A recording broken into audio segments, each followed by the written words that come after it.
designer of Pop-It-Ups dies for Elizabeth Craft Designs, and today I'll be teaching a tutorial on this. A grungy gears background technique. So start with a decent weight cardstock. That I think is about 80-pound cardstock. And what I'm going to do, it doesn't matter the color. What I'm going to do is I'm going to add the Elizabeth Craft Designs double-sided adhesive all over one side of that piece of cardstock. So I'm going to peel up the liner on the adhesive. So now I've got a piece of cardstock and it is sticky everywhere. And then what I'm going to put into that adhesive are going to be these gears that I've already cut using the clock and gears die, and I just cut several of the big ones and several of the small ones. And that die set also comes with the clock, but for this particular background I'm just going to use the gears.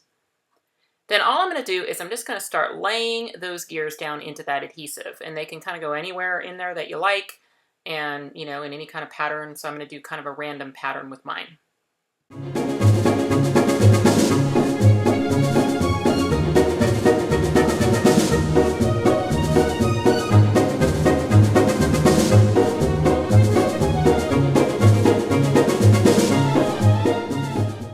And this last one will go here. Okay, I like this. This pleases me. All right, now I've got my gears in place, and it's time to add my shelf liner. So that's just some easy liner, shelf liner in a silver theme. It's self-adhesive, so I can just peel up the backing on it.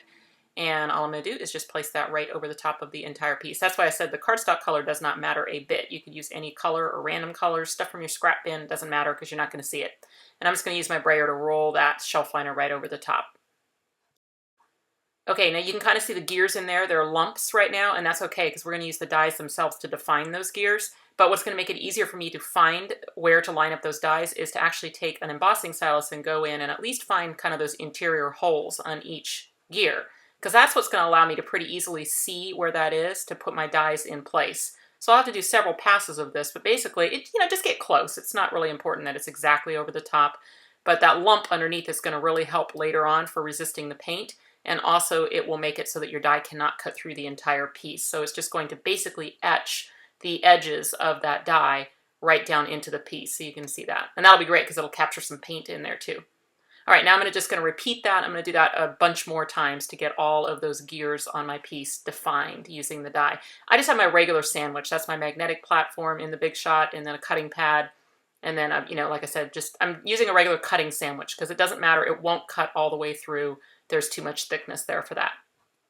So there you have it. All of my gears have been defined now on the piece. I'll just take my scissors and kind of clean up a little bit and get rid of all those little partial gears that are sticking outside of the piece and get this thing ready now for my painting.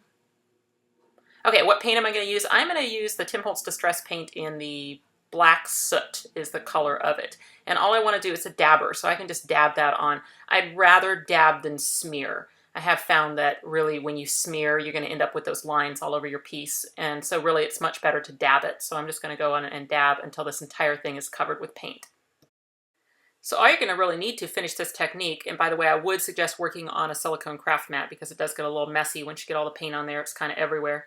And then just take a regular paper towel. So that's just a paper towel from the kitchen, place it over the paint, roll across with the brayer. What it'll do is it'll pick up most of that paint. It'll leave the cool texture of the paper towel down in the piece. And it just gives you this cool little silver and black kind of grungy texture. And you can see all those gears that have kind of resisted some of the paint and it's gone down in the little holes. And that's why having that thickness to them is really kind of nice.